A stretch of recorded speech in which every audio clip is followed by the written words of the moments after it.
Dàn lấy ta à. Công phu kinh thỏa điện là mẹ mình.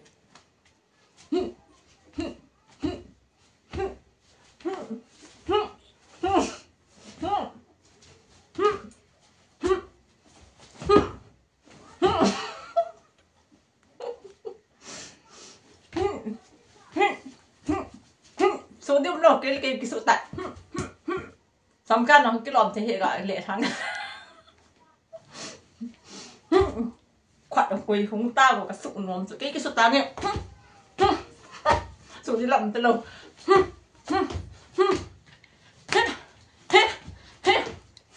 Khúc tài nhé.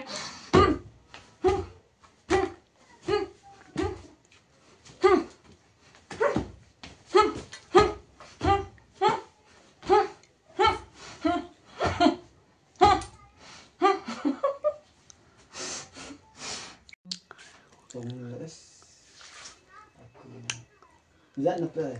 Với lại dẫn thì em ăn phòng rồi. Nó tầm hoa cái gì rồi, tên announcement. Xoay tiếp khởi đang nói. Xoay tiếp bơ.